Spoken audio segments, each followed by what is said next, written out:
तो आज बहुत मेन टॉपिक डिस्कस करने वाले हैं, जो आज शुरू तो कर रहे हैं बट ख़त्म जो है वो 2 क्लासों के बाद ही होगा। That is stoichiometry, the most important numericals in chapter number 1।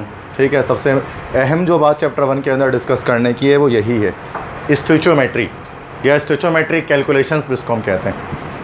तो स्टोइचोमेट्री का जो वर्ड है 2 वर्ड से निकला है, एक स्टोइचियो और एक मेट्री। स्टोइचियो के मतलब होते हैं रेशोस और मेट्री के मतलब होते हैं टू कैलकुलेट। तो स्टोइचोमेट्री मतलब रेशो बेस्ड कैलकुलेशंस। केमिस्ट्री के अंदर अगर हम रेशो बेस्ड कैलकुलेशन करते हैं तो दैट इज़ कॉल्ड स्टोइचोमेट्री। अच्छा, सिर्फ एक केमिस्ट्री नहीं बल्कि मैथमेटिक्स के अंदर पहले इसको हम पढ़ते हैं। स्टोइचोमेट्री असल में केमिस्ट्री की डिस्कशन नहीं है, मैथमेटिक्स की डिस्कशन है। मैथ्स के अंदर आपने रेशो बेस्ड कैलकुलेशन कर रखी है। मिसाल के तौर पर अगर आपसे कहा जाता था कि अगर दो पेंसिल 10 रुपये की है तो 3 पेंसिल कितने रुपए की होगी? कितने रुपए की होगी 3 पेंसिल?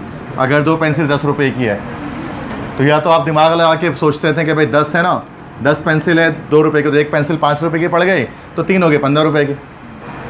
अगर या फिर आप मैथ सॉल्व कर लेते थे, रेशो लगा लेते, रेशो बेस्ड कैलकुलेशन कर लेते थे कि 2:10 3:x, कि 2 पेंसिल 10 रुपये की, 3 पेंसिल x रुपये की होगी। 2/10 = 3/x, 2x = 330 और x = 15। That is answer. This is called stoichiometry. ठीक है, वही काम जो आप वेरिएबल दिमाग में करते थे उसको जब आप मैथ्स की सूरत में करते रेशो लगा कर, that is called ratio based calculation, stoichiometry. यही चीज़ हम केमिस्ट्री में करने वाले हैं। भैया केमिस्ट्री में पेंसिल और रुपीज़ नहीं कहेंगे, हम कहेंगे कि अगर 3 mole carbon 10 mole carbon dioxide बनाता है तो 6 मोल कार्बन कितने मोल कार्बन डाइऑक्साइड बनाएगा। सेम वही काम करना है but pencil, cutter, razor, sharpener की जगह पर सल्फ़र, कार्बन, सोडियम, पोटेशियम ये सब आ जाएगा। काम वही है, सिंपल। तो उसको इसी तरह से मैथ्स के सवाल को देखते हुए सॉल्व करना, you have to solve that. ठीक है, अच्छा नेक्स्ट अगर मैं बात करूं कि ये तो लिख लिया आपने, तो स्टोइचोमेट्री क्या है भाई? कि ये मेथड है जिसके ज़रिए हम केमिकल्स के अमाउंट को कैलकुलेट करते हैं बैलेंस केमिकल इक्वेशन की मदद से। 3 आपके पास जो है वो रेशोज़ होते हैं, 3 स्टोइचोमेट्रिक रिलेशनशिप्स हैं, मास वॉल्यूम और वॉल्यूम। मतलब मास गिवन है, वॉल्यूम रिक्वायर्ड है। मास गिवन है, फर्स्ट में मास गिवन है, मास रिक्वायर्ड है। सेकंड में मास गिवन होगा, वॉल्यूम रिक्वायर्ड होगा। थर्ड में वॉल्यूम गिवन होगा, वॉल्यूम रिक्वायर्ड होगा। तो सबसे पहले आज हम डिस्कस करेंगे मास रिलेशनशिप। ठीक है, यहाँ तक लिख लिया सबने? ओके, लिखा है ना तो लिखो उसको। अच्छा, इससे पहले कि मैं आपको मास रिलेशनशिप बताऊं, मैं आपको पहले ये बात बताना चाहता हूं कि what a balance chemical equation teaches you, कि एक बैलेंस केमिकल इक्वेशन आपको क्या क्या बातें बताता है। ठीक है, तो अगर मैं यहाँ पर एक बैलेंस केमिकल इक्वेशन लिख लूँ, like when nitrogen reacts with hydrogen then it forms 2 moles of ammonia gas.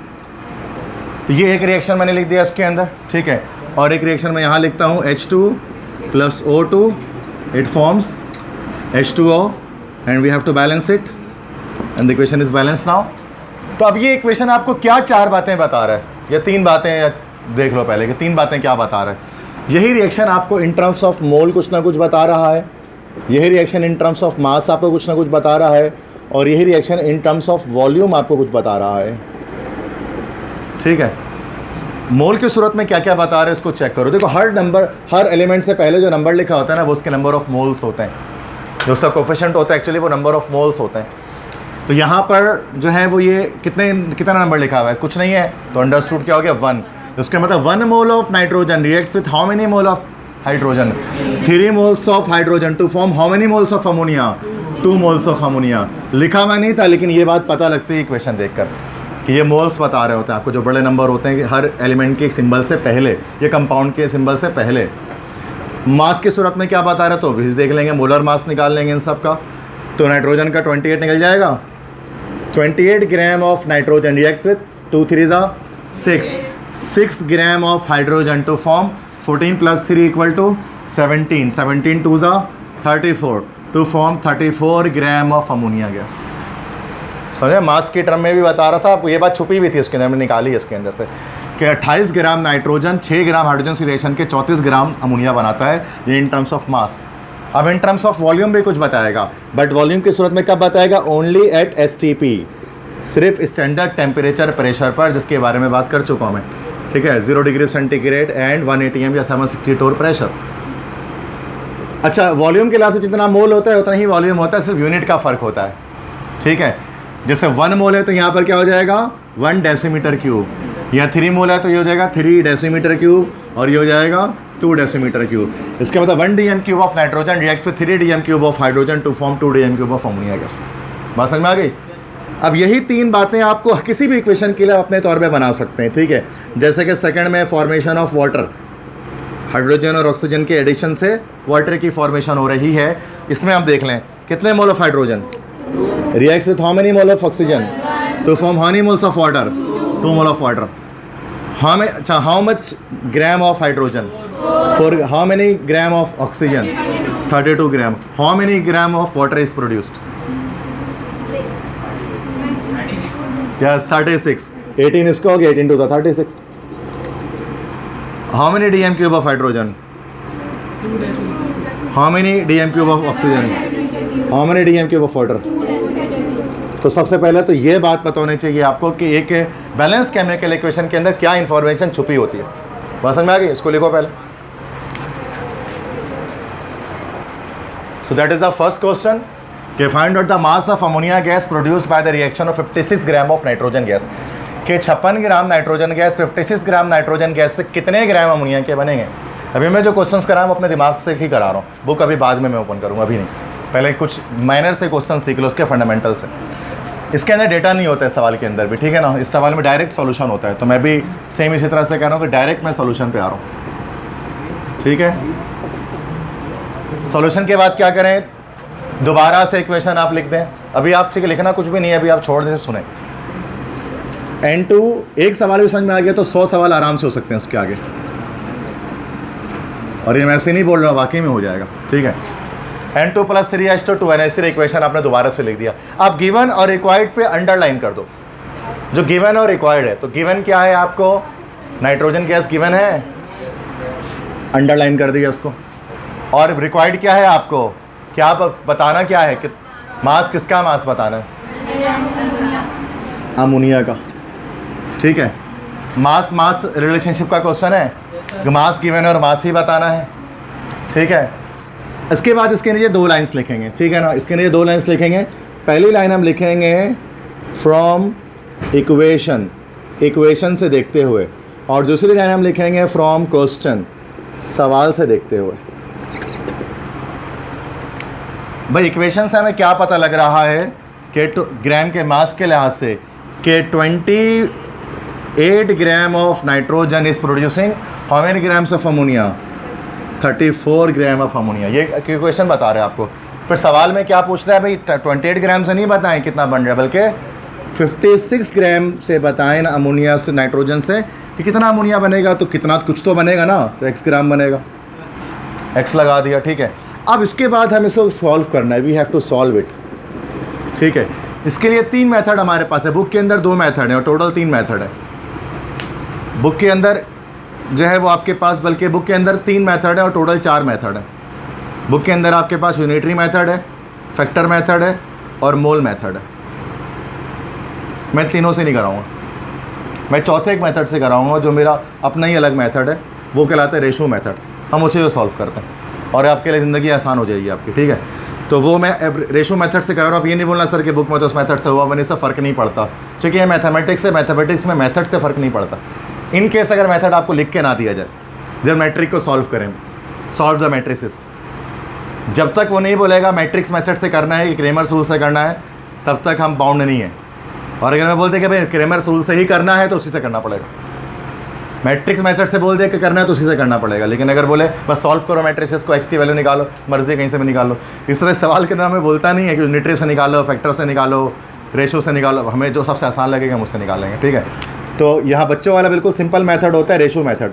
तो यहाँ पर हम लिखते हैं बाय अप्लाइंग रेशो मेथड, के रेशो मेथड को हम अप्लाई करेंगे। अब कैसे अप्लाई करेंगे कि 28 से 34 बन रहा है, तो 28 इस तो 34, जैसे मैं भी बता रहा था ना कि अगर 2 पेंसिल 10 रुपये की है तो 3 पेंसिल कितने की होगी, ये वही वाला काम, ठीक है। तो 28 इस तो 34 equal to 56 is to x, is to का साइन मतलब डिवाइड का साइन, तो 28/34 equal to 56/x cross multiply, that is 28x equal to 56 into 34, x is equal to 56 into 34/28। बताओ ज़रा कितना निकला x?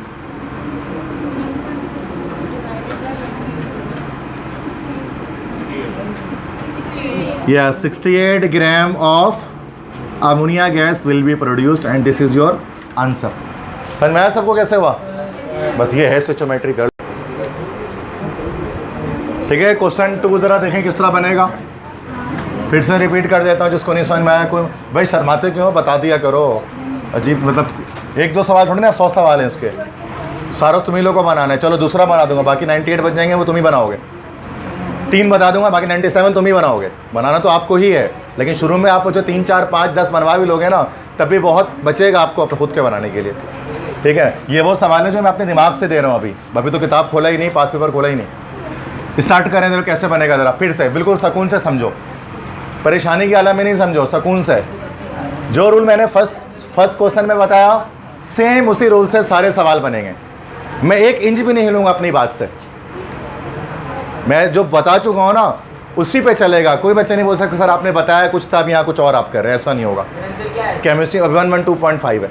ठीक है, अब चेक करो ज़रा, जिसको नहीं समझ में आया उसके लिए। ठीक है, सेकंड टाइम, अच्छा अभी भी ज़रूरी नहीं है, दूसरी बार भी नहीं तो थर्ड टाइम भी बनवा लो, कोई मसला नहीं है। ठीक है, चलो सबसे पहले इक्वेशन दोबारा लिखना।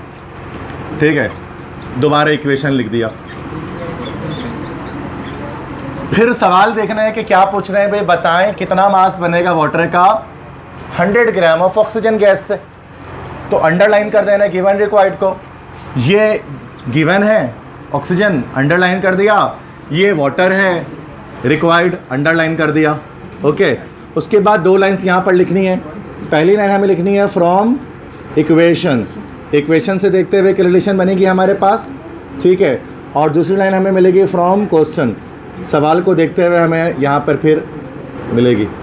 ठीक है, तो एक हमें फ्रॉम इक्वेशन मिलेगा, एक हमें फ्रॉम क्वेश्चन सवाल से मिलेगा। ठीक है, तो अब चूँकि मास रिलेशनशिप है, मास गिवन है, मास रिकॉर्ड, सबके मासेस लिखेंगे यहाँ डेटा में। तो ऑक्सीजन गैस का कितना मास आ रहा है? 16 का 16 2 32 ग्राम। वाटर का कितना आ रहा है? 2 + 16 18 18 2 36 ग्राम। ये तो इक्वेशन देखकर पता लगा, अब क्वेश्चन देखकर पता लगाते हैं सवाल में क्या लिखा हुआ है। आप मुझे ये तो इक्वेशन चिल्ला के आपको बता रहे कि 32 ग्राम ऑक्सीजन से 36 ग्राम 36 ग्राम आपको वाटर मिलेगा, लेकिन हमें ये नहीं बताना 32 ग्राम से कितना मिलेगा। हमें बताना है अगर 100 ग्राम ऑक्सीजन हो तो फिर कितना वाटर मिलेगा। ठीक है, तो लिख दिया भाई 100 ग्राम से पूछ रहा है सवाल में, तो कितना मिलेगा। अब हमें अभी क्या पता, x ग्राम मिलेगा, कर लेंगे कैलकुलेट। कुछ बच्चे करके इतना फॉरवर्ड हो जाते हैं, यहीं पे आंसर बता देते इतना मिलेगा। ठीक है, लेकिन अभी नहीं, अभी हम पूरा सॉल्व करेंगे। ठीक है, तो अप्लाई करेंगे मेथड। तो सबसे इजी मेथड हमारे पास जो है बच्चों वाला method, that is called ratio method, applying ratio method. अब रेशो मेथड में क्या किया जाएगा भाई, किस तरह लिखेंगे ज़रा चेक करो। 32:36 इज इक्वल टू का साइन डाला, फिर नीचे वाले रिलेशन 100:x। रेशो मतलब upon 32/36 equal to 100/x। x को सेपरेट कर लो, क्रॉस मल्टीप्लाई जिसको आप लोग कहते हैं। 32x equal to 100 × 36। ठीक है, मैं कंप्लीट सिंप्लीफिकेशन आपके सामने कर रहा हूँ। s is equal to 100 × 36 divide by 32, तो यहाँ पर आ जाएगा 112.5 ग्राम ऑफ वाटर। कितना ग्राम पानी का बनेगा? आया समझ में? तो समझ में आया कैसे बनेगा?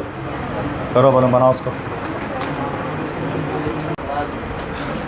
तो इस क्वेश्चन नंबर 4 के अंदर क्या था कि आपसे PCl3 फॉस्फोरस ट्राइक्लोराइड के मास को पूछा जा रहा है और फॉस्फोरस पेंटाक्लोराइड PCl5 का मास आपको गिवन है।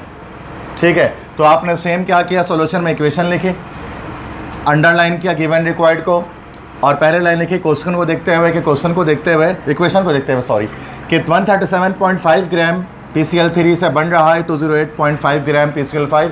ये भी कह सकते हैं कि 208.5 ग्राम PCl5 बनाने के लिए आपको 137.5 ग्राम PCl3 चाहिए। इस तरह से ही बात कर सकते हैं कि 137.5 ग्राम of PCl3 produces 208.5 gram of PCl5, या फिर 208.5 ग्राम PCl5 requires 137.5 gram of PCl3। मतलब उल्टा भी रिवर्स से ही बात कर सकते हैं हम, ठीक है। तो अब क्वेश्चन के लिहाज से क्या है कि 500 ग्राम PCl5 बनाने के लिए कितना PCl3 चाहिए, तो x लगा दिए यहाँ पर। फिर अप्लाई किया कौन सा मेथड, सबसे इजी मेथड अप्लाइंग, कौन सा मेथड है, ratio method. Ratio method use किया कि 137.5 is to 208.5 is equal to x is to 500। अब क्या करना है, इसको जस्ट सॉल्व करना है and there will be one answer. क्या आंसर आएगा x को सॉल्व, 7.118। ओके, ये सही है। ओके, यूनिट क्या हो जाएगी, gram of PCl3 and this is answer. समझ में आया सबको। तो ऐसा भी हो सकता है आपसे कि रिएक्टेंट आपको गिवन कर दे, रिएक्टेंट आपको रिक्वायर्ड हो जाए और प्रोडक्ट आपको गिवन हो जाए, काम सेम तरह से करना है। तो मसला, तो लिख लो आप इसको।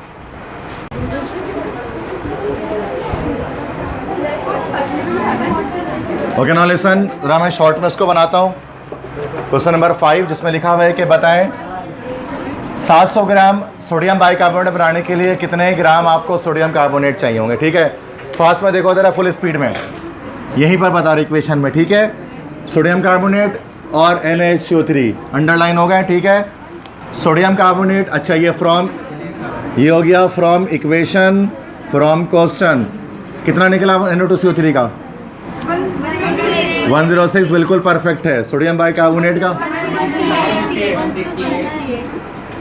Na देखो 23 + 1 + 12 + 48, इनको ऐड करने के बाद 2 से मल्टीप्लाई, कितना आया 168।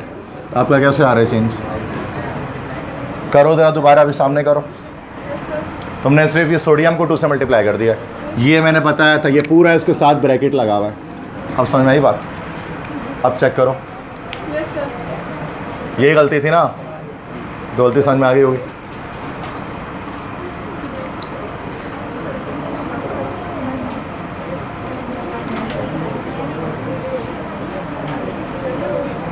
सही है, 168 है। अच्छा, क्वेश्चन के लिहाज से क्या है भाई कि यहाँ पर सोडियम कार्बोनेट बताना है, जबकि 700 ग्राम आपको सोडियम बाइकार्बोनेट गिवन है। रेशो मेथड अप्लाई कर दो, 106:168 is equal to x is to 700, 106/168 equal to x upon 700, 700 को वहाँ फेंको, x इक्वल टू 106/168, ये मल्टीप्लाई में 700, क्या आंसर आया 0.66, ये 67। ओके, यूनिट क्या, ग्राम ऑफ, क्या gram of sodium carbonate NO2CO3, answer set है। अब देख लो यहाँ से जहाँ पर गलती हो रही है आपके सवाल में, ठीक है।